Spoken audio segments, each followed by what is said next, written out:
1, 2, you know what to do. What did you hear? Gonna all around town. They're telling everybody gonna put me down. All around. Oh, look at what you did. Look at what you did. You can call it what you want, but I'll call it messing with the kid. The kid's no child, and I don't play. I says what I mean and mean what I say. Oh yeah, yeah, yeah. Look at what you did. Look at what you did. You can call it what you want. I call it messing with the kid.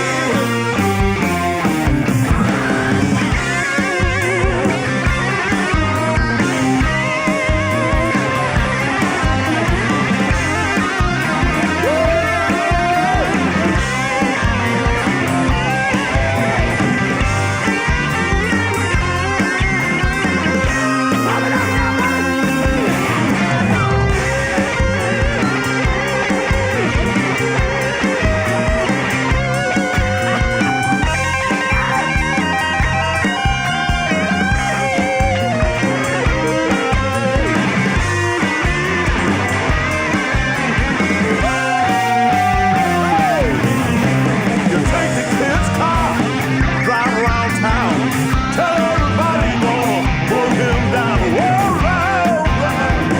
Wow, look at what you did. Look at what you did.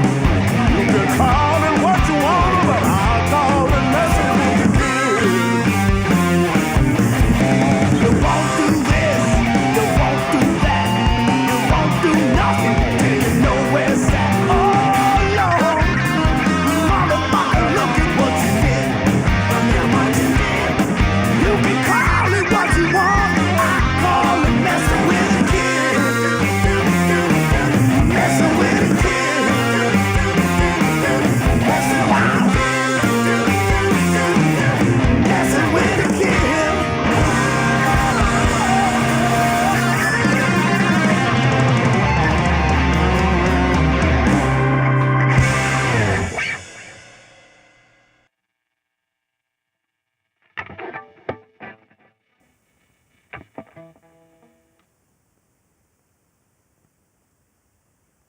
Testing 1, 2, testing 1, 2. Now you can hear me.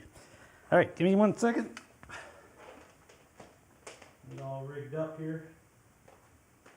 Good Lord, what a day. Okay, sitting camera. There's a sitting camera for you. Testing 1, 2. Let me know in the chat. You can hear me good? Good stuff. Got a 1 from Mitch. That means we should be good. Oh, where's my plug? Testing 1, 2, 1, 2. Good Lord. All right. How's everybody doing? Monday night. Missed last Monday. Took a week off. Had some ton of work to do, so I figured I'd get that done, get that out of the way. But yeah, we figured it out. Let's see. Testing 1, 2. Get all my levels okay here.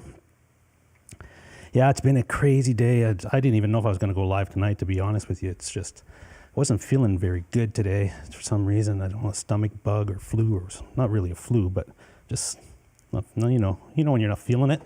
It's a Monday night. I didn't really sleep well that last night or whatever, Sunday night. But anyway, here we are, and we're going to have a show tonight. Hopefully you guys are doing better than I am as far as feeling like crap, but it's not too bad. Playing guitar helps too. I always like to come down here and jam, and just before the show, when I was kind of debating whether or not to even do a show tonight, I started jamming and I started feeling a little better. So there you go. The power of playing guitar helps a lot. So let's go to the chat. Let's see.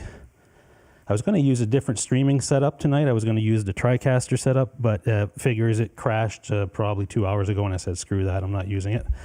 And I went back to old trusty Ecamm here on my Mac, and that's always been very good. Fingers crossed it stays that way, because if it is, I'm just going to keep using this system and screw the TriCaster stuff and just use it for work. And, even for work, I don't really trust it that much. It's such a freaking pain to work with.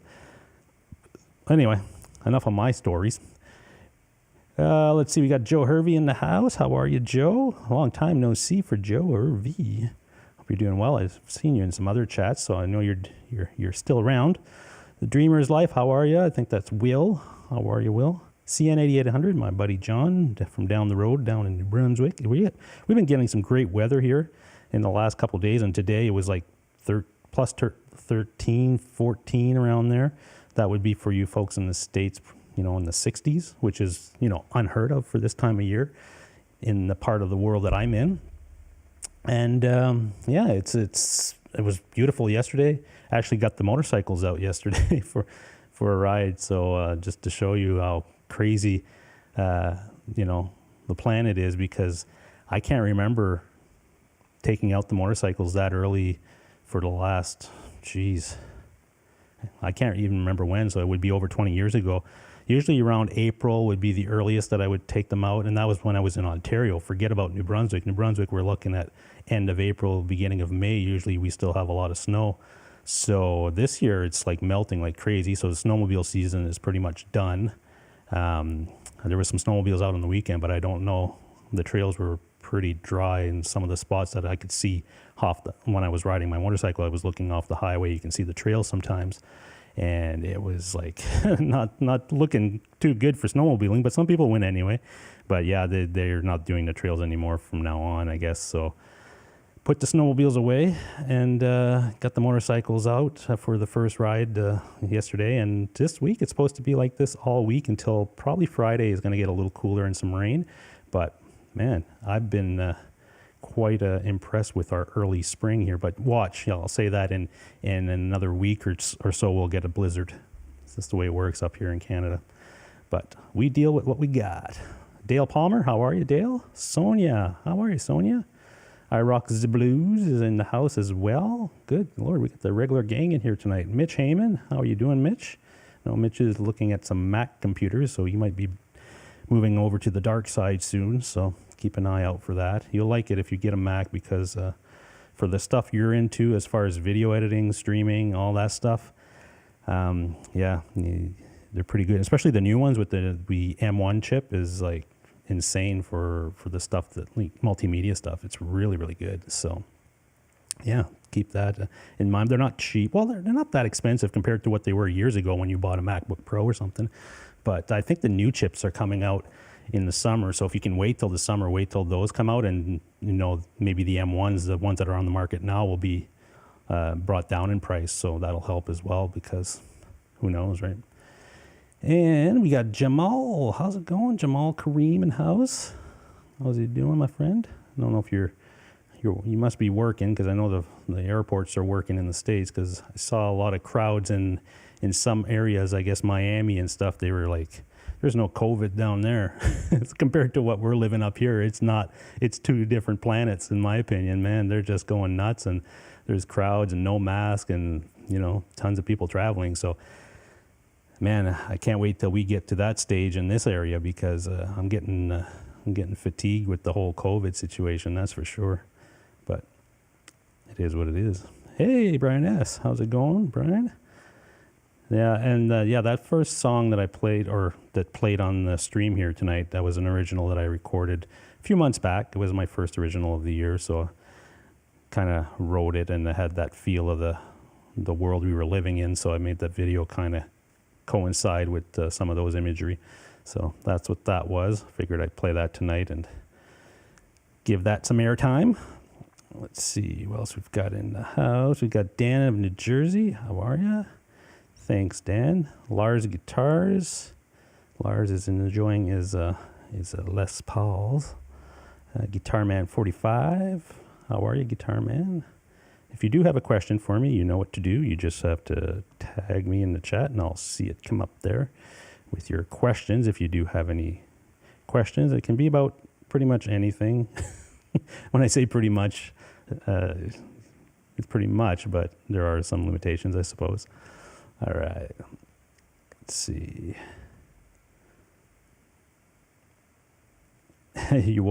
So Jamal woke up to catch Shane's live stream and took an after lunch nap, and now I'm here watching 6 streams. There you go. Full day of watching streams for Jamal.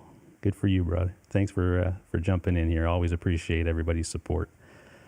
I'll tell you, some days, man, because I work in this stuff all day, right? So I do a lot of video editing. I do some live streaming and stuff for work. Not that I'm on camera hosting and stuff, but I'm doing all the behind the scenes stuff. Making sure everybody's connected and streaming out and doing all the camera switching and the graphics and everything like that. Then there's some days when I have to do a show or something on Monday night, my own thing. I'm like, and it takes me a few hours after I'm done my work stuff to kind of, unwind a little bit and just get in that zone of doing my own show. And I'm not gonna lie, it was a struggle tonight. I don't know if it's because I'm feeling kind of shitty, but yeah, it's I always enjoy doing it. Once I start the show and I start jamming and I start, and after the show I feel great. So I know it's good for me to do it, but sometimes it's a struggle when you do it all day and you're doing all this other stuff and dealing with people. You want to kind of get your brain kind of somewhere else, right? So, but I'm sure I'm not the only one that has those issues. Mid-60s where Mitch is. That's cool. That's warming up everywhere, I think, in the northeast. James Severin, how's it going? I was going to play the custom tonight, James, but I pulled out the R9. I hadn't played the R9 for a while. Believe it or not, I have 3 Les Pauls, and everybody knows that I'm a big Les Paul guy. I love Les Pauls. But if I had to be honest with myself and say, what guitar in the last 6 months have you played the most? And I only have 2 types of guitars. I have a Tele and Les Pauls. That's it. And I have to say the Tele it would probably get most of the playing time. Not all of it. I mean, obviously I go back and forth and play my Les Pauls all the time. But the one that I reach for the most is my Tele for some reason. And it just plays and I feel super comfortable. And I'm not worried with that one. Like, not that I'm worried with my other ones. Like if I ding one or whatever, it's okay. It is what it is type of thing. But the Tele, I can hammer on that thing and it never disappoints. The neck is rock solid. It's just, if I hit it against something or whatever, I don't even care. It's, it's relict and everything. So I don't know. There's something about that guitar that I'm really into, which is surprising for me to say when I own 3 beautiful Les Pauls that the Tele would be getting most of the attention in the last 6 months, I'd say anyway. But, there's a little side note for you folks wondering what guitar I'm playing lately, I should say. Let's see, Guitar Man says it's nice there too. The frogs are out chirping already. Yeah, sure sign of spring. Low 50s in Jersey Shore. You must be close to the water, eh, Dan? So it must be a little bit more cool in that area. Yes, Sonia says new versions of IMAX and more to be announced next month. Yeah, there's an event happening, I believe it's April. Yeah, I think it is beginning of April or something. So the Apple folks are going to be introducing some new products. So if you are in the market for a new computer, maybe hold off for a few, if you can hold off for a few months, see what comes out. Stafford Music Studio, PRS, yeah. People robbing shit. That's what I think. That's a great, Stafford's has a great show on Friday. Him and Joe Wentz and R2, I always enjoy watching their show. I try to catch it live as much as I can. Now that I'm on the East Coast, I'm an hour even from where I was in Toronto as far as when they start their show. They started at 10 p.m. Eastern, so it's 11 p.m. my time now.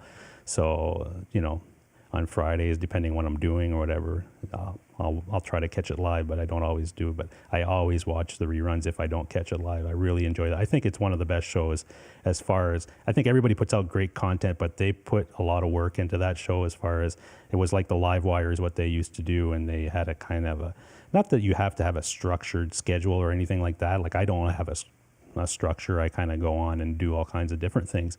But guys that can do it like they do as far as putting the bits together and stuff like that, it's really cool. So my hat's off to you for that stuff. And if you haven't catch Stafford's Music Studio, go and subscribe to his channel and watch their Friday shows for sure. Let's see. Yeah, the Tele is much lighter. It is much lighter. It's just, I don't know, there's something about it. It's relic. The neck is completely sanded off as far as the feel of it. And it has that single coil pickup, because I have a humbucker in the neck, which isn't your standard Tele setup. And, but the main pickup, the bridge pickup, that single coil is just one of the best pickups I've ever played through as far as a single coil goes. And I just love it. So, that's what it is. So it's nice to have that guitar for sure.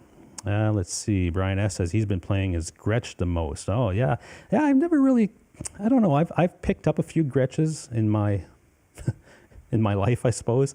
I've never really bonded with them. Not that they're not good guitars or anything. There was other things that I liked more. So instead of spending my money on a Gretsch, I would always look at other things. But I played with a guitarist. Actually, he was from here, and now he lives in the Quebec area. But he was the first guitarist that I played with when I played in a band as a teenager. And he was a big, Les Paul, Tellys, but he also liked Gretches. And I believe I think he had one, but when we played together, he would talk about them a lot. So I know that they're great guitars. It's just that when I pick them up, I don't know, there's just something about them that they're okay. But if I had to spend $1,000 or whatever or more, I would probably gravitate towards another Telly, or as you know, I'm looking for a Strat, which is like almost impossible to find I say impossible, but I'm looking for a specific price range and color and everything else. But it's been a struggle to try to find a used Strat in my price range it's a custom shop that I'm looking for, 56 or 57. But yeah, let's see again. Okay, so we've been down the chat. Let me, speaking of the Strat, I can actually show you how slim the pickings are in that, because I did do a quick search today. This is worldwide on Reverb. Let me see if I can bring up my screen here without screwing anything up. Okay, so there it is. Cool. All right. My little window up there is, big deal. We'll leave it like that for now. But anyway, yeah, so I did a search. This is for the 57 reissues. There's only 29 listings in the world. And they're just crazy pricing. And there is a white one right here, but I don't think it has the neck that I'm looking for, the back. See, I want completely sanded off neck, a little bit more relict. So even that one is the closest thing that I found recently in the 57 area. But there is not much. I mean, there's this one here, I saw it, but it has kind of funky gold hardware. And again, I'm not against gold hardware, like somebody we know in our community, because I like gold hardware on some guitars, but on the Strat I'm looking for specifically not gold hardware, let's say. So, but there isn't much. And then if you go to the 56 reissue, let's see, 56, there's even less of those. I believe there's 21 listings of the 56. Yeah, so pretty much the same, but they're just not much. And the price range I'm looking at is, about 3,500 to go up to 44 maybe. I didn't really want to go over $4,000 Canadian, that is, right? So, a lot less than what it would be like if in the States. It would have to be a lot less than that. But there isn't much. I mean, there's a shop in Montreal that has really nice custom shop guitars, and they just got a new one in recently here, but it's a red one, obviously. And look at the price.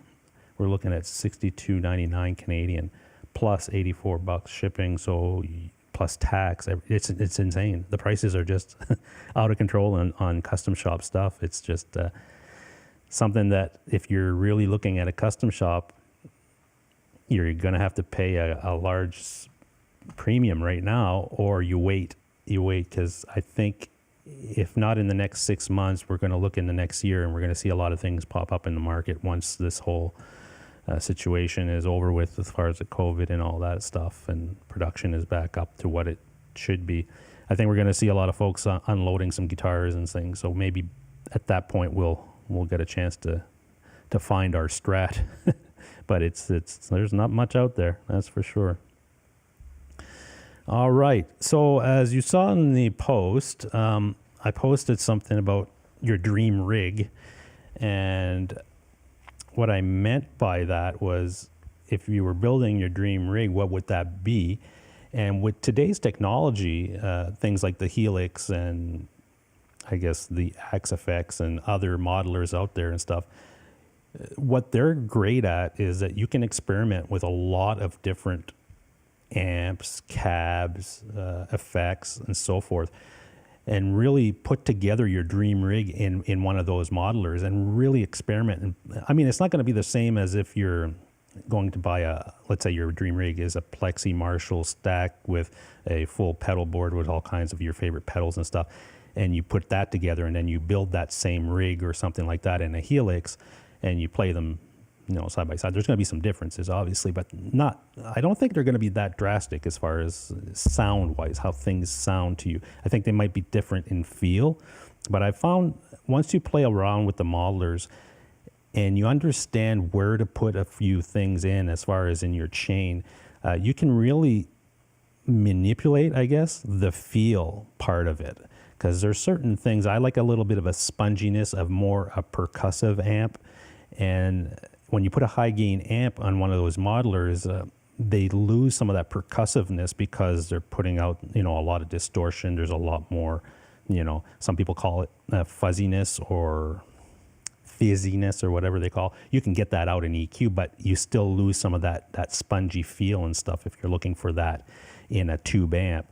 But there are ways to do it in things like the HELIX, for my example, of where you place certain things, and when you use a certain setting on a compressor and you put it in front of your amp and then you adjust, like I put an EP booster in between the amp and the cab, which is like, how do you do that in real life? You can't, because your amp goes into your cab. You can't put something in between that.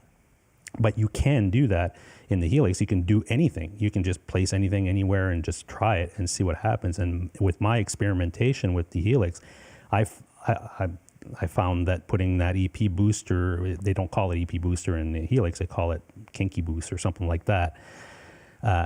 If you put that in between your amp and your cab block, you put that right in between, I can show you in the HELIX, that gives you another sense of presence as far as in the room feel, and when your pick attack and stuff gives you more percussiveness out of the, I guess, simulated speakers at this point because you're using IRs.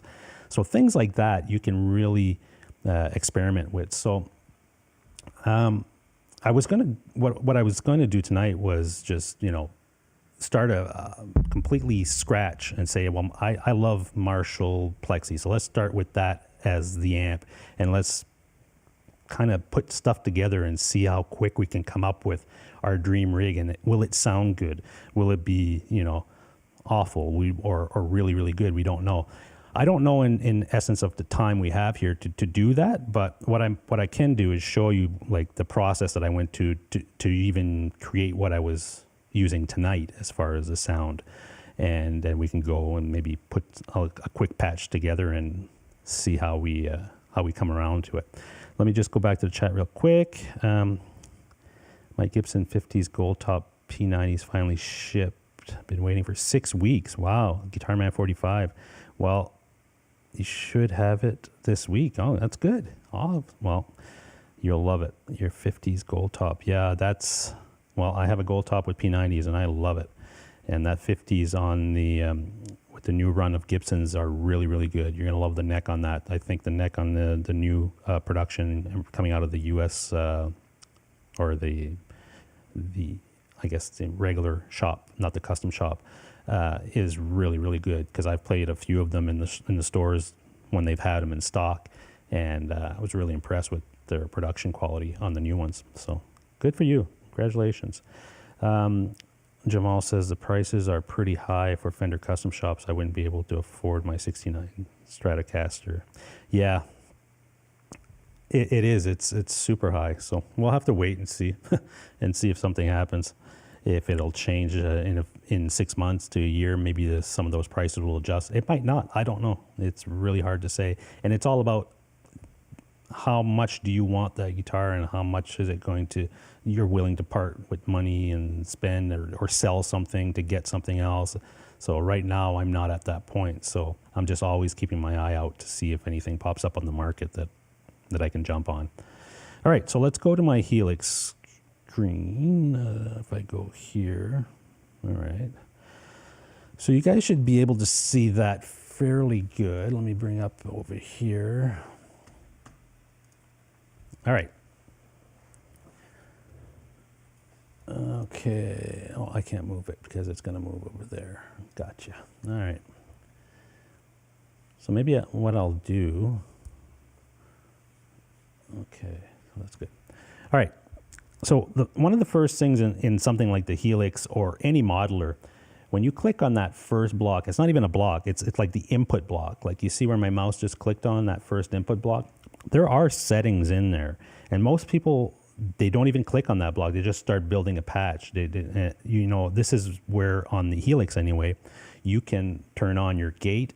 You can also, it's mostly for the gate and the impedance input. So a lot of people will leave it on auto. I've left it on auto here for this particular patch. But most of the time, if I'm playing a Les Paul, and a lot of times I'll design my patches per guitar. So if I'm designing something for the Tele will have its own settings for input blocks. Like here, it might not turn on the noise gate for something for a guitar that isn't very noisy, or if I'm using P90s, I always have to have the noise gate type of thing. But I try to design it per guitar sometimes. And with this one, I left it as auto just so that we could play with it. But when you go on this setting here, it does change the character of the input going into the first block, or the amp here in our case. So let me just grab a guitar and I'll show you a quick thing that you can do with that. Let's see. I'll pick up the Les Paul. All right, so if I put this on. So what you ought to be aware of is that input. So I've left it on auto. So if I go to like a real high impedance here, you see how the sound really like kind of cleared up. Auto kind of, the system makes its best guess on what it should be for the guitar that you have plugged in. But I find most of the time I will go in here and adjust it. Going to 10. Let me take off the delay so at least we'll hear it a little bit more here. I'll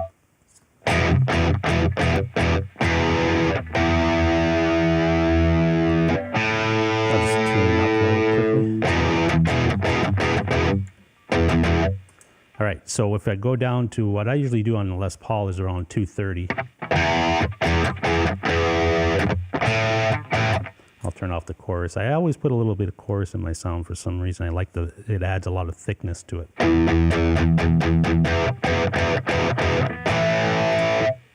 So there, and if I go back to 10, a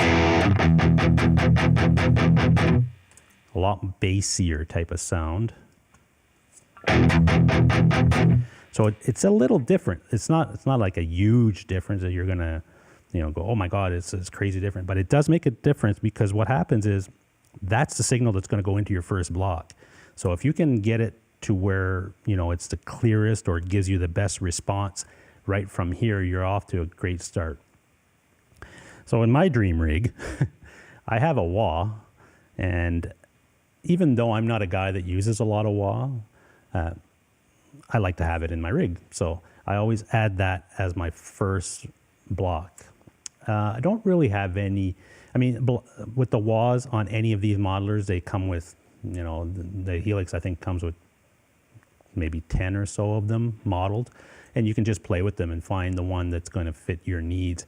I like the throatier type of sounding wah, which is like a deeper sound. Let me see if I can...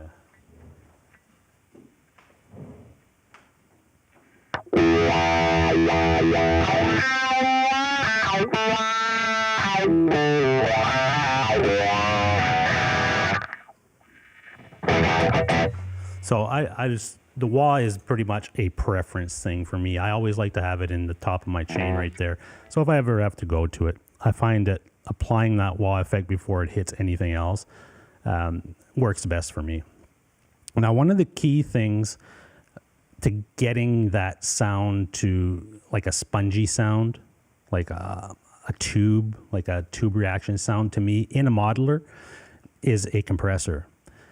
So I often will put a compressor right in the beginning. Sometimes I'll put one in the beginning and one at the end to kind of tune everything in after everything is going through and right before it hits the output, the speakers here. But on this one, I didn't put one at the end. I didn't need it, but I like to put that. If I don't have that on, I don't get that same. I don't know how, because on YouTube you're not going to hear it like I'm hearing it here, but there's like a sponginess to it, and that's what I like in an amp. Some people might not like that sponginess. They like a more crisp, like if you listen to real heavy stuff or whatever, where there's a lot of, stops and starts and things of that nature. You might not want that feel. You might want it more direct, like a really, really direct feel to it. So for me, I like having that spongy type of feel because it's not just how it sounds, but it's how it feels when I'm picking the guitar. And in order to achieve that in any rig that I have used when it comes to modelers, I've kind of achieved it with using a compressor for the most part. In my compressor settings here, if you can see, I've got this one set to 3-to-1 ratio, right? And the threshold is always around anywhere from 40 to 50 dB, like minus 40 to 50. In my case, that's where I like that setting. It doesn't mean that that's going to be the setting for everything that I always use that same setting, depending on, I might create a completely different rig tomorrow using a different amp and stuff. So that setting might change depending on the amp that I'm pushing into as far as the compressor going into an amp. But most of the time I'm in that area as far as the threshold, around the minus 40 to minus 50 dB. The attack, I'm always around that, anywhere from 20 to 30 milliseconds. And the release, you can play with the release. I like it around 180, 182 in this case. And in my mix, I don't always put the mix at full 100%. Right now I'm at 60. If you wanted more of that compression feel and sound, you could crank that up to 100% and you would get more of it. And my level, what I do with the level on a compressor, a lot of folks will put the level up too high. And what you should do is match your sound without the compressor. So play without it and see how loud it is. Then put your compressor on and then adjust that level to kind of just a little bit louder than if it wasn't on, not really like overpowering, unless you're using it as a boost. If you're using a compressor as a boost to boost a solo or something, then yeah, crank your level up and you could use it as that. Instead of putting like a treble boost or something in front of your amp, you could use the compressor as a boost for your leads. So you could crank that level at that point. But this goes for any compressor that you're using, whether it's HELIX or a real compressor in front of your board. I find the best settings for it is if you're not really, like if you're not using it as a boost, don't really crank it so much on the level that when you turn it on, it's like, it's overpowering that amp input. So in my opinion, it sounds better if you kind of match it as close as possible. Okay, so right from there, sometimes I will put an overdrive pedal after. In this case, I don't. The amp that I have here has the distortion and the drive that I like built in. So, but to really kind of tighten up that sound, if you wanted more of that tightened sound, you could put an overdrive in front of your amp and then use it to kind of sculpt that distortion. But in this case, I haven't done that. But I do a lot of times, depending on the amp model that I'm using. So the amp model that I'm using here is an actual Line 6 built amp. I mean, it's kind of a cross between Marshall and a matchless type of thing as far as the settings go. I use it primarily because it has a lot of flexibility. It's kind of, I find that when you're adjusting the settings and stuff, that you really can hear the difference when you're adjusting something and it has more dynamics. But I mean, the Plexi and all these other amps that come built in with the HELIX are great too. But in this case, in this patch, I'm using the Line 6. What they call this a badonk, but it's a great model as far as an amp goes. Now here's the key for me is between this block. So this is my amp block, and then there's my settings. You can put whatever settings you want there. this is the way I've got it set up. But in between my cab, so my cab is here, and I use an IR, which is a 412 cabinet with a 121 balanced mic on it, and then I can adjust a few little things here, but I won't go in great detail there. If you do have a question about IRs and how I adjust them, I can answer that. But right now, I want you to focus that I'm putting a block in between the cab and the amp, and it's basically an EP booster. What it's called in the HELIX is Kinky Boost. What it's called in an Axe Effects, it could be something else. I don't know what they call it. What it's called in the new that new neural DSP or whatever, it might have a different name, but essentially it's a boost of some sort. And the key here is you put the boost on and you put the bright on, but you don't put any drive. You drop the drive right out. And it makes a huge difference in the sound, in my opinion. So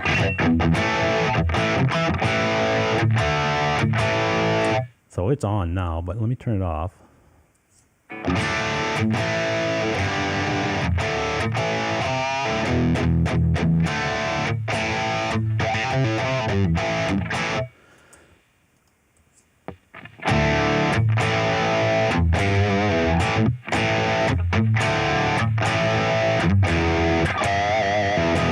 So it thickens everything up, but it also gives you that more dynamics, so you're picking more. It makes it more percussive, in my opinion.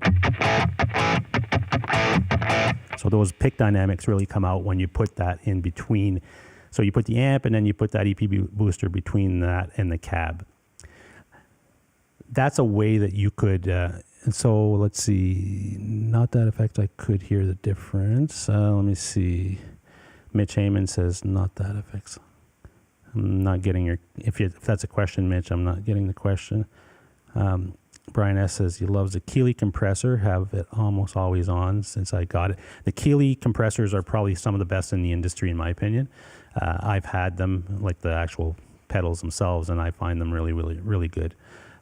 But again, a compressor is how you, like what you're trying to achieve with that compressor. Are you trying to achieve it so that it limits a note? So you want to hit your guitar real loud, but you don't want it to clip the signal. You can set it for that. Do you want it to create more of a spongy attack to your picking? You can set it for that. So a compressor is a very versatile tool when you're using it for a specific purpose. You're not just putting it in your chain for, like, you can, I guess, for more sustain, but that is like not the reason to use a compressor, in my opinion.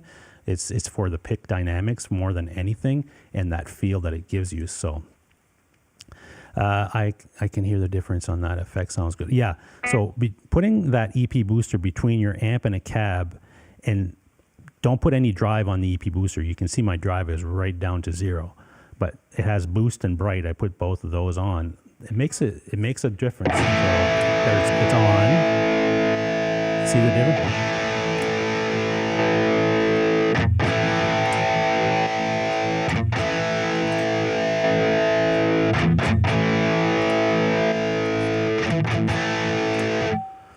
Right? And on YouTube, you can hear the difference, but when you're actually playing a guitar with it and you turn it on and off, you can feel it as well. When you're picking, you can feel that pick attack change quite drastically. So, and after that, one of the things that I do, and that's nice that you can do in a modeler, is that you can set up your rhythm sound to use what I've got here, and then you can set up your clean sound to use something like a completely different head as far as an amp, and I use a different head for when I go to clean. And when I click on the clean patch on my HELIX floor model here, it'll turn off my distorted head and it'll turn on the clean head, which is a Roland JC120, I believe. That's my favorite clean amp on the HELIX. And then it'll turn on things like maybe a reverb and some chorus. It'll do all that with a click of a button. So that's another thing that I really like about the modelers, is that you can experiment and set up all your sounds, and then when you just click a button, it basically just turns certain things on and off. And not only does it turn one amp off and turn the other one on, let's say you just wanted to use one amp head, you didn't want to put a different one for your clean, but you wanted that one that's distorted when you're playing rhythm. when you click on your clean button, you want to change it so that the drive on that head goes right down to 0 maybe, or a lot less, and the treble and the bass settings change. That's another thing you can do with something like the Helix, and I'm pretty sure you can do it with the other modelers too, is set specific parameters per switch. So if I hit that switch, it'll say, okay, Brian wants to go clean, so let me turn the drive down. It does it all like instant. So that's pretty cool. As far as effects though, I'm not really heavy on things like, not that I don't like them, like phasers and flangers and tremolo and all these other things that are, as far as modulation goes. If I'm using one, or if I'm building a patch or whatever, I'll either use one or two in the patch, and I'll turn them on for certain things, but they're not always on. But one of the ones that I like to have on for a lot of it, like always on or something, is a chorus. And you'll say, well, why the hell would you want to use a chorus when you're rocking out and have a real heavy distortion sound?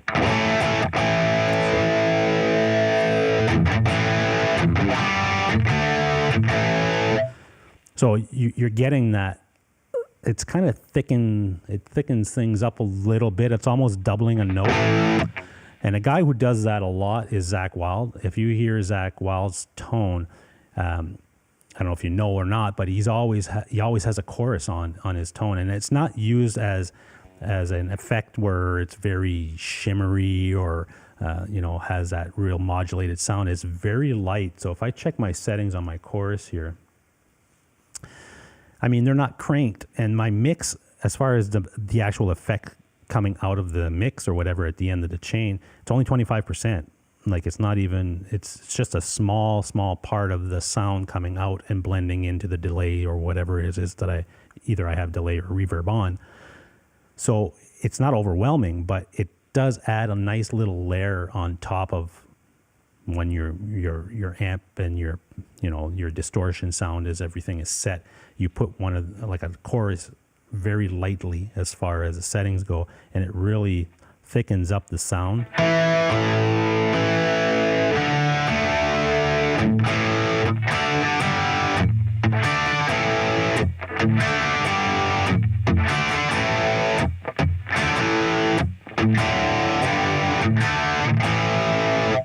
Now let me play without it.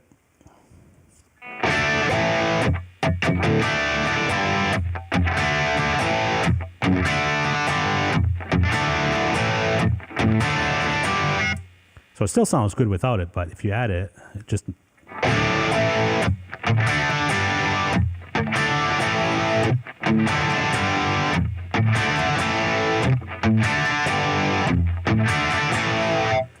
just gives it another kind of thickness to it, and maybe almost like a doubling sound to it. If you're just one guitar player in a band, or if you're jamming along the tracks and stuff and you want kind of a little bit of thicker sound, but you don't want to overpower the track or whatever, then this is a good way to do it. Adding a chorus and blending it in so slightly. I should actually have the mix down a little bit more than that in my, like when I'm listening back right now in my headphones without another track playing.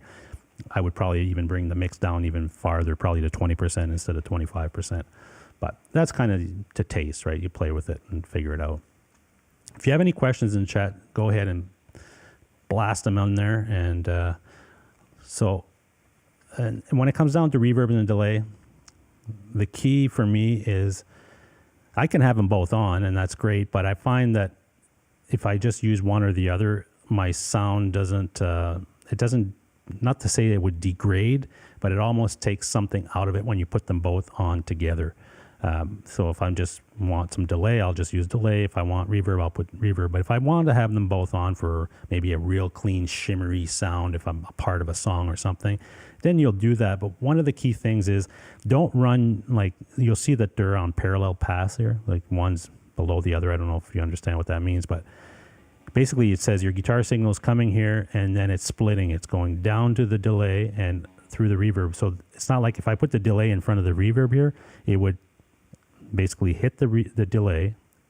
You'd have that delayed echo and everything else go into the reverb, and then that reverb would amplify all those echoes and everything else coming out, and then that would come out as a big mishmash of stuff at the end. But if you separate them, give them their own channels basically, The guitar will go in to the delay and out and into the reverb and out separately.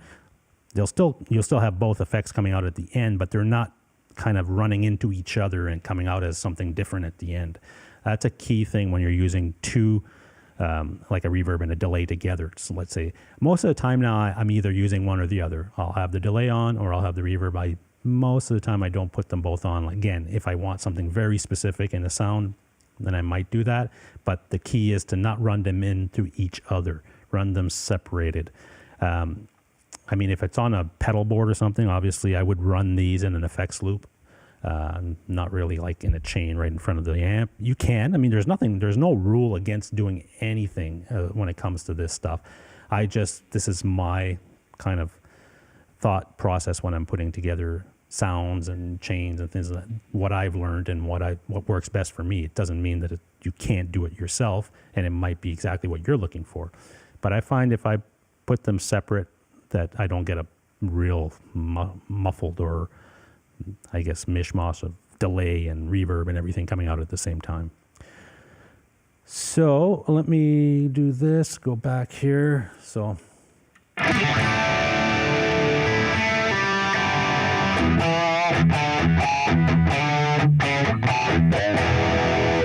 you get some Eddie influence in there as well when you put some chorus in there.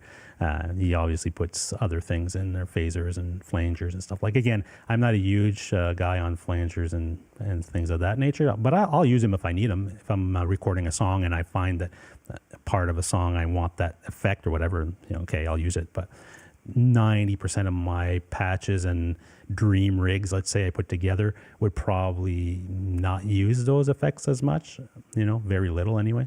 So that's my kind of thought process. Let me put this guitar away.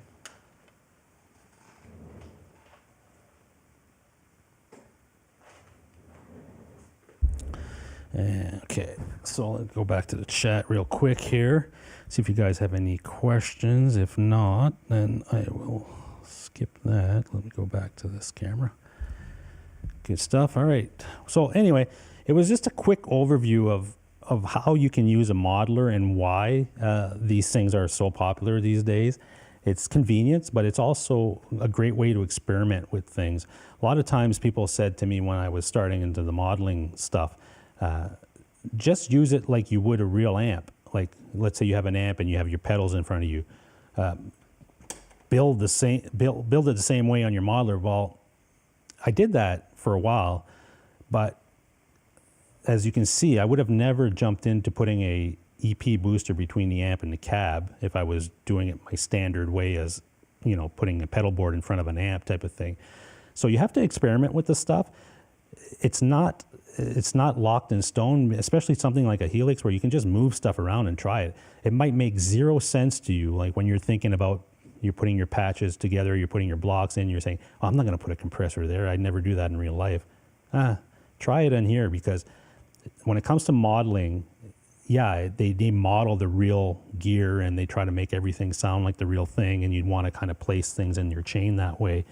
But you don't have to. And sometimes like that was kind of not a mistake, but I kind of put it there and I didn't notice I had put it between them things, and I started playing. I'm like, well, that sounds different. What's different? And then I looked at my patch and I noticed, oh geez, I put my EP booster there and not in front of the amp. And then I tried it both ways and I kind of liked it better there. So play around with it, experiment with this stuff, because you never know. You might get your sound and everything doing something completely weird that you wouldn't do if you had a pedal board in front of you or something like that. And if you don't have to unplug stuff and do a bunch of stuff with this, you just kind of drag and drop and see how it works. And if it works out, then cool. All right, let's see. Are you running that in stereo? I'm running in mono. Most of the time I'm running in mono for my stuff. When I record as well, I rarely run a stereo rig, just for, if I thought about doing that with a power cab at one point, but I don't have the power cab anymore. I sold it like way back. Now, like if I'm running out of my Helix now, if I'm running into, like I want to run into an amp, I have a Tone Master Fender. It's a twin reverb, the Tone Master. It's not like tube amp, it's the actual solid state one. And it's a great piece of gear for this type of stuff. If I want to just run my Helix and plug it right into that amp, it doesn't really color the sound that much. So what I'm programming in the Helix is what I'm hearing out of the amp, and then I can crank it, and then you have a speaker in the room type of thing. But the majority of the time I was going right into my interface here, and it's coming out of my Yamaha monitors here basically, and for jamming, or if I'm using headphones to record and so forth. They're really convenient for that stuff, jamming along on a computer, if you're jamming along to tracks, if you're recording, digital recording and stuff like that. They're really convenient for that. You're not fussing around with mic placements and having big speakers and cranking your amps and all this stuff in the room. That's great if you can do that, but the majority of us don't have isolation rooms and built-in studios and sound dampening and all kinds of other stuff that you're going to need to do that type of stuff. So the modelers really allow you to go down that route and really experiment with stuff and record. Because that song, well, if you were here for the first part of the show here, the first song that I played as after the intro was an original song that I wrote. Well, all the guitars you're hearing in that and the bass is all done through the modeling. So if I told you that, oh, I recorded the guitars with, a real 62 or 60 whatever deluxe reverb tube amp, I mean, I don't think you could tell the difference if you're listening to it back. Like after this thing is mixed and mastered and put out and you're listening to it in your car, I don't think I could, really, to be honest with you. If you can set up your Helix or whatever it is that you're running really well, and that it feels great to you when you're playing, and you're going to play the parts right, it's I don't think you're going to tell the difference in a track anyway. Let's see. Mitch says, I have one XLR cable coming from the Helix to my Yamaha. Yes, I do that. I have an XLR out into my Universal Audio right in there. I do have a mixer. So what you could do if you have a mixer and you just want to control everything with your mixer and then go into your interface, you could just plug the Helix XLR into one of the channels on the on your mixer. You could even go left and right out of the Helix into two channels of your mixer and kind of do a stereo type of setup if you want to do it that way. There's so many things you can do with these modelers now. Not even plugging XLRs. If you just wanted to go in USB and use it as an interface itself, it comes up in your computer as like 8 independent channels and all kinds of stuff. So, I mean, you can get deep into it. Some folks don't like to go. That's what turns off some people, is because there's so many options and so many little things you can do to them. People get kind of turned off by it. So I understand that. So keep it as simple as you want it to be as far as what you like to work with. But if you want to explore more things and stuff, there's tons of videos and tutorials and things that will show you how to accomplish certain things. I mean, you can do pretty much virtually anything as far as setup wise with these units. Let's see. Paul, who says, I definitely can't tell the difference. I play through an AXFX3, cool, and love modeling. AXFX is an amazing unit. I've never used one, but I've heard a lot of folks that do use them, and they sound amazing. A lot of major bands use them. Metallica uses them. They stopped using real amps years ago, and they're using AXFX on tour. It's crazy. And go see Metallica and tell me that doesn't sound just absolutely amazing as far as their guitars. So it's definitely great advancements. And I've actually pre-ordered, and I should be getting it, I'd say in the next month or so. I'm sure we're going to get them in here, is the new Neural DSP one. It has more processing power, and what I want to try with that is some of the captures and things of that nature, because I just want to see. I don't know that it's going to be a huge difference from the Helix. I think it might have some advantages because of the processing power that it has. I mean, you can run a lot more complicated patches and stuff without having any loss of computing power and RAM behind it.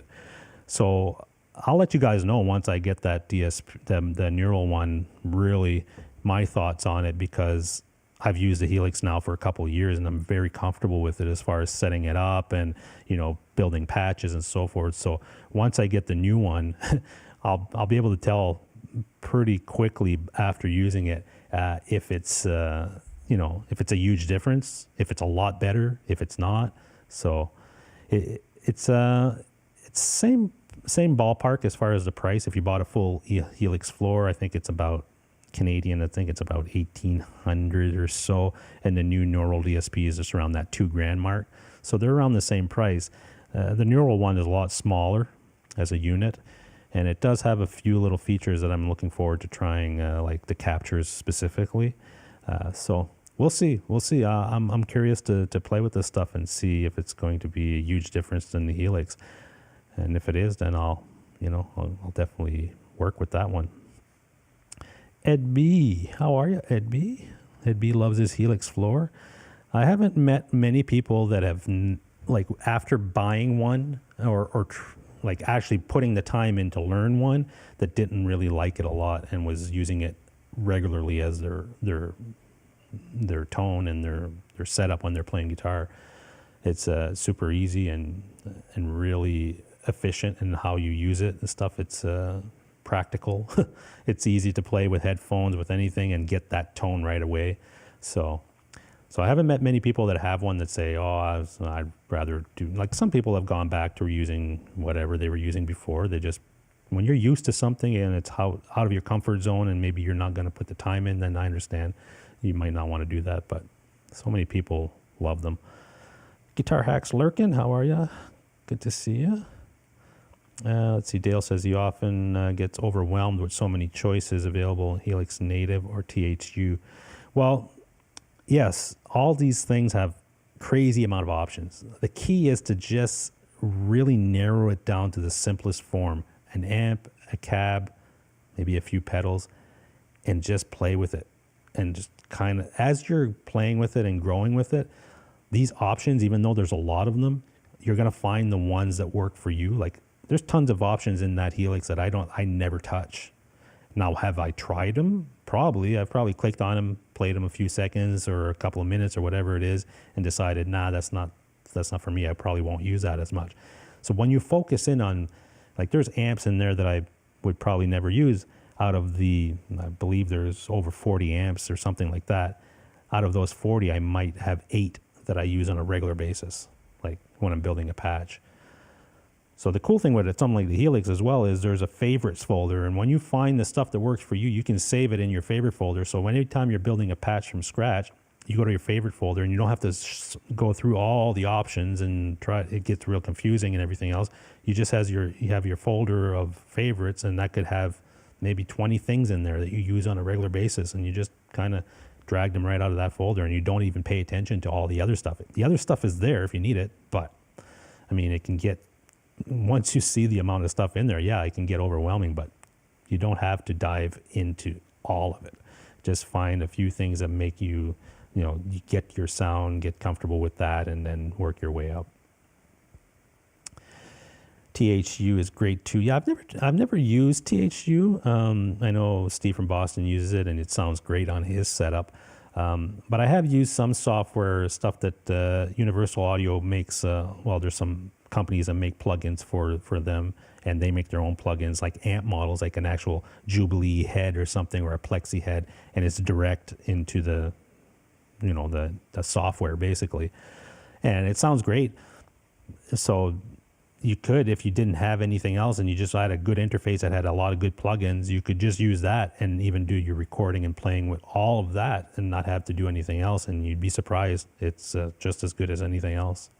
They've come a long way, that's for sure. Brian S. says, if I didn't do computer stuff all day, I probably would have kept the Helix. I'm enjoying tubes. Yeah, and it's different strokes for different folks. Basically, it's some people will like to just come up to an amp, plug in their input jack, turn a few knobs, and jam, and that's totally cool.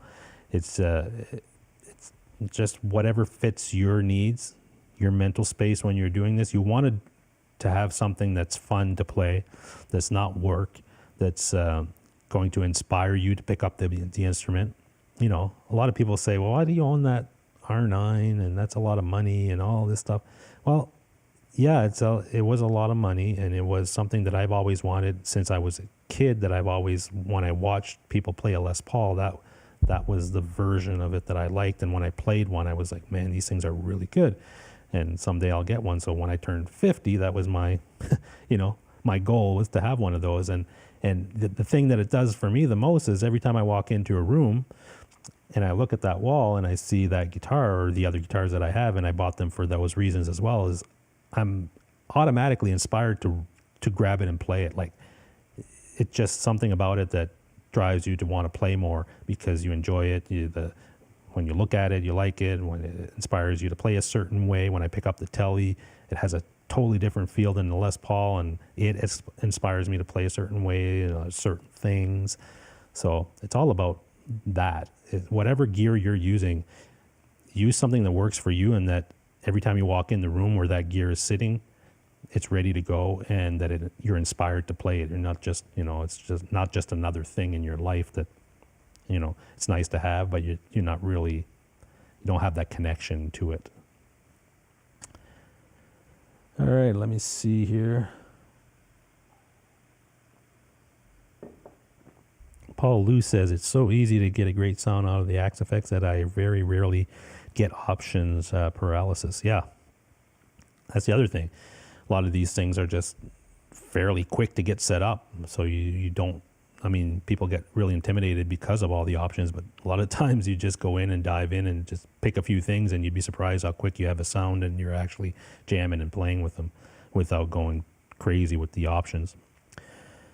Dale says it's a lot simpler, and I find myself spending more time playing than chasing tones. Yep. Guitar Hack loves his RO, no regrets. And see, Guitar Hack's the same thing. When he bought his RO, it was a lot for him to make that jump. When he tried them at NAMM and stuff, he felt how great they were. He had a connection with that guitar, and when he got his RO, he plays it all the time. It's probably his favorite guitar, I imagine. But it's the gear that inspires you. Let's see. Brian S. says, what the HELIX did for me was allow me to find what amps and pedals I like best, and I just bought them. Yeah, you can do that. That's a great way to try out a lot of different things that you would otherwise not have the option of trying. It's not every day that you can walk into any music store and have, 40 different boutique amps or whatever sitting in front of you that you can try at your leisure and stuff, where something like a HELIX or an Axe FX or these other modelers, you can just dial them up and see. And the character of the amps that they model, whether or not they're exactly like the real thing, as far as like if you put them side by side, you wouldn't hear a difference or something like that.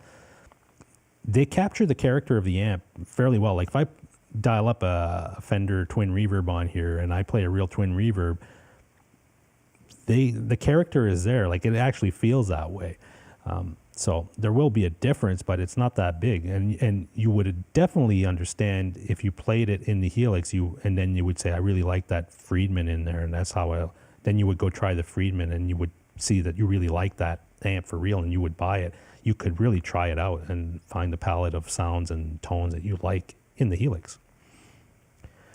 Brian S. says he loves his RO too. Couldn't touch it for what I paid now. No, you got a great deal on that RO. That's for sure. It's a great investment. I think if you wanted to sell it, you'd probably make a killing on it.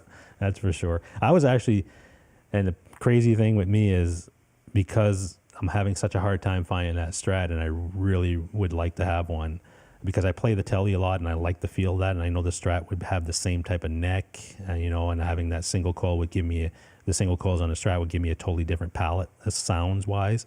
So I was actually thinking of selling the custom, which would be, crazy for me to consider, considering the time that it took for me to get that guitar and find it. I picked it up in Montreal. I remember this was over a year ago, Christmas time. I was coming here where I live now. I used to live in Ontario, and I would come to New Brunswick for Christmas. And on the way here, I met the guy in Montreal to buy that custom. And it's an awesome guitar. And every time I look at all my guitars, which one would I sell? I say that one because I could not let go of the R6, the gold top, and I couldn't let go of the R9. And the Tele is the Tele. I'm not going to get rid of that. So those are my only options, and the custom is the only one. But it's like, even that, as soon as I start thinking about doing something like that, I pick it up and play it, and I said, no, I can't do it. So I'm at that point. It's a nice thing to have the guitars that you really want and bond with, than having 20 guitars and maybe 5 of them you're really kind of like you wouldn't let go. The other ones you can go back and forth and maybe sell and buy, whatever.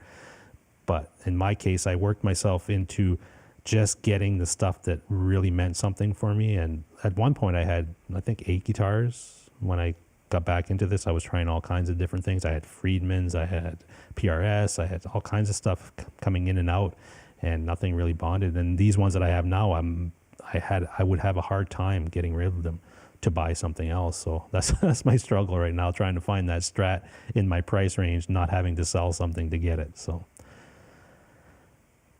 the custom is on my someday list, maybe if I make it to 60. There you go, Brian S. The custom is an awesome guitar. It really is. And I only say that it would probably be the one that I would sell out of my other options, because the other options are just so great. As far as the R6 and the R9, I would have, it would be very hard for me to part with those. Let's see. Paul Lou says he can't tell the difference between a supersonic amp and the modeled supersonic amp through the Axe effects. There you go. There you go. And I'm not saying that a lot of them you won't be able to tell the difference. There might be some that are very obvious.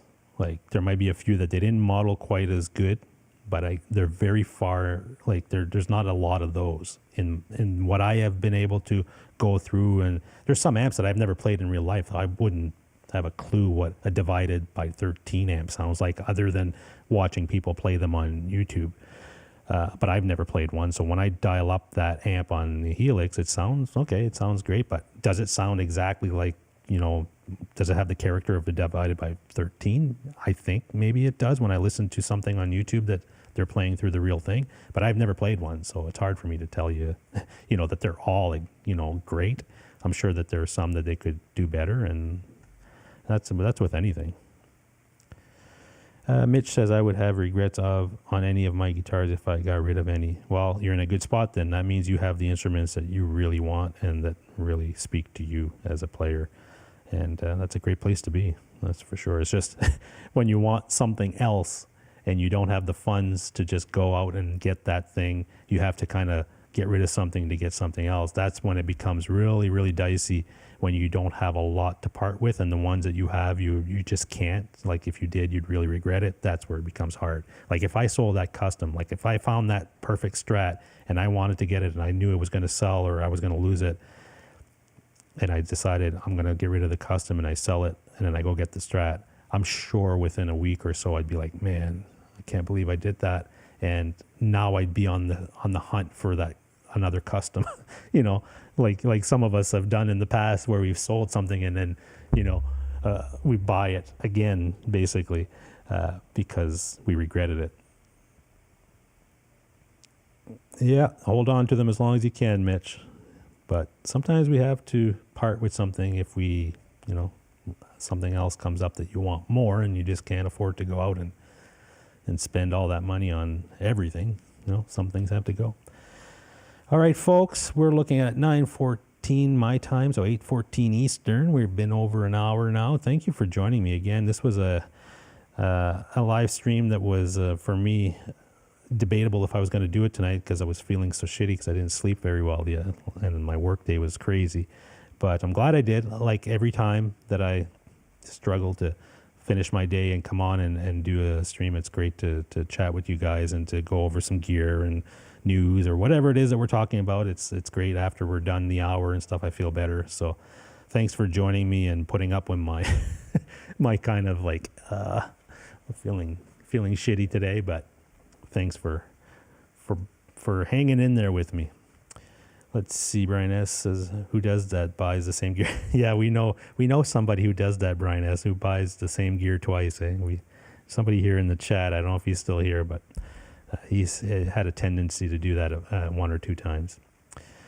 All right, folks. Mitch Heyman says, the only one I was considering selling was my PRS SE Custom 24.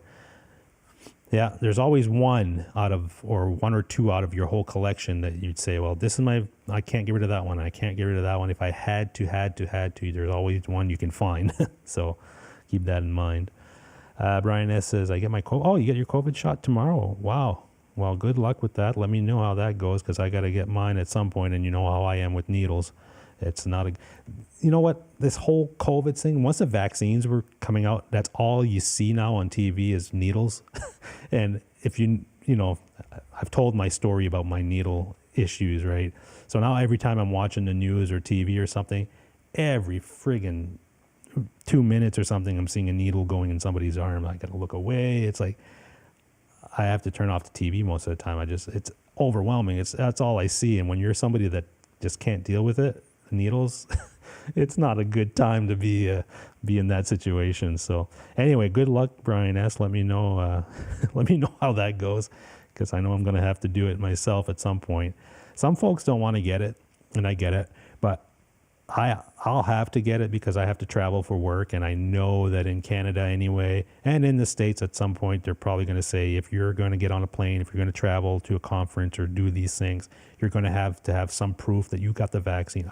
I'm pretty much sure of that, even though they can't make you get one, they can put a lot of limitations on your, travel and stuff if they wanted to, I'm assuming. So I'm sure I'm going to have to get it at some point, but we're not there yet in Canada. I think my age group, I'll be lucky to see it in June at this point. I think they're like in my area here, they're in 80-year-olds. And I think in April, they're starting 75s, 70s. And by the time they get to the 50-year-olds, it's like, I'm sure it's going to be in June sometime. But I'll have to get it someday. All right, well, thanks for joining me, guys. I'm just going down the chat, make sure I didn't miss anybody. Okay. Paul Lee says, I'd rather have something cut off than have a needle stuck in me. I hear you, brother. I hear you. I am not a needle guy, that's for sure. Ed B says, yes, traveling is the reason for me eventually getting vaccines. There you go. I have no choice. If I want to keep the job that I have and I want to go to some of the events that I go to as far as work goes, I got to travel. I got to get on a plane. So, yeah, unfortunately, hopefully it's not that bad. I mean, it's not the needle thing. It's not even that it would hurt or anything. Like, it's not that part. It's a mental thing for me that something is going into my body that's foreign like that. Like, it's not, it just, as soon as it happens, it's not, I don't even feel it sometimes, but I know that it's there. Like, especially the worst thing for me, I'm going to say this and then we're going to leave the stream, is if somebody puts an IV in you, right? So the IV goes in and you just feel a little pinch. It's not a big deal. And I'm fine, right? So within, I'd say, a minute of it being, because then they leave it in there, right? They put it in your hand, they put a little piece of tape there, and then you have it there. Within a minute of that being in my hand, I can't even feel it, and I don't even know it's there unless I look. But mentally, something tells me that there's something there. And as soon as I move, if I move my hand and I feel that there's something there, it's over, game over. I mean, I'm completely white. They have to put me lying down or else I'm done. And I remember the last time I got an IV was probably a year or so ago. I had to go in for something. What was it? I had to get an IV. Oh, they had to put a scope down my throat to so I was having issues with choking and stuff a few years back before I started the keto diet. And that's why I started the keto diet. I was having these issues with my stomach and with my throat. And they had to do this scope. So to do that, they had to put me under, and they put this IV in me. And I told the nurse, I said, as soon as you put that in, you're going to have to watch me because I'm probably going to need to lay down or whatever. So she said, no, you'll be fine. Just sit there. I sat in a chair. She put it in. She looked at me and she said, you're good? Yeah, I'm good.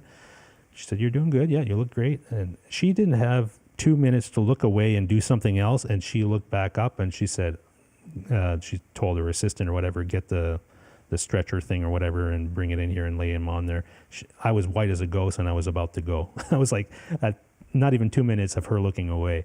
So that's what happens with me when it comes to needles. So I can't explain it. I don't know.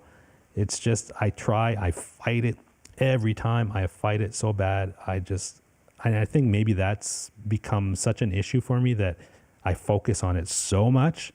that even if I fight it when I go in to get a blood test or something like that, and I'm thinking of something completely different and I'm fine, it just always, I'm so focused on it, and it just, I don't know. If I had a way to reprogram my brain around not worrying about that stuff as far as needles go, I think I'd be happy, but I haven't found a way to do it yet. So I always lay down first. When they take blood, I tell them, sorry, I can't sit. You got to lay me down here on something and then watch me for 15 minutes after you take the blood. And so they've always done it now because it's in my report, actually, my medical report, that because one time I had to go for blood and I was sitting in a chair and they took the blood and she said, are you okay? And that, for some reason that day I felt not too bad. I fought it so much that I thought I had overcome it. I was like, oh, okay, they did it. Everything's good. I'm feeling okay. I'm sitting in a chair. Cool. All right. You can go. Just go to the front of the office there and book your next appointment. So there's a waiting room, right, with people waiting, and there's a little desk there with the receptionist, and you go up to the receptionist and they book your next appointment or whatever. Well, I walked over to the desk and I put my arms on the desk and I was leaning over to give them my information so they could book my appointment. And that's the last thing I remember. I had passed out standing up like this, and I passed out and I fell backwards in the waiting area, and there was like this little, I guess, coffee table there in the reception area, and when I fell down, I hit my head on the corner of it. And this is a room with a bunch of people waiting there for the doctor, like a waiting room, and I'm laying there with the table on its side and the plant. Oh, there was a plant on the table that went flying. I've got a gush on my head that's bleeding and stuff. And the nurse is on top of me, like waking me up, and I wake up and I'm on the ground. I'm like, what happened? And then they told me what happened, and there was blood, and they brought me back into the other room. They had to give me stitches that day, so I had to get another needle. I had tetanus, whatever it is, because when you cut yourself on, I don't know, furniture or whatever, they don't want to take a chance. So that day was a complete write-off for me, where I sat in the chair, got blood taken. I thought I'd overcome it, and I stood up and I went to the front of the where the waiting room was with no issues. I thought, all right, I'm over it. And that day, I just pass out, table on the ground, stitches in my head, everything. It was insane. So needless to say, let's end the stream with that little story so you understand where I'm coming from when it comes to needles. It's not a good place, but maybe someday I'll overcome it. We'll see. All right. Thanks for joining me. I will be back next Monday, hopefully, unless we have some crazy day and I'm not able to make it. But if, just check. And during the day, I usually post the little thumbnail. And if you're subscribed to my channel and you hit the reminder, you'll get the reminder anyway. And we'll come up with something to talk about next week, and to maybe do some jamming, do whatever we got to do, and get through another Monday night. All right. And catch Mitch Heyman's show tomorrow night. I believe they're on at 7 Eastern, I'm going to say. Great show as well, him and Don. So check that out. I don't think Guitar Hack is having a show Wednesday. I think he said he's taking the week off. So just check his channel for the schedule when he's up next. We got a bunch of great people in the community that put up great shows, and great to hang out with folks in the chat and, talk and say some jokes and all the fun stuff. So anyway, I hope the weather is good where you are, and stay safe. Get your vaccines, I guess. If you need to get them, you got to get them, I suppose. And hopefully we'll be out of this situation where we have to go out and wear masks and distance and all that other crap that I'm getting completely tired of, as most of you guys are. So good luck, Brian S., tomorrow. Let me know how that goes. Don't post a picture of the needle like Quentin does all the time. That's another thing. But definitely let me know how that goes. All right, folks. Until next time, we will catch you on the flip side. Rock on.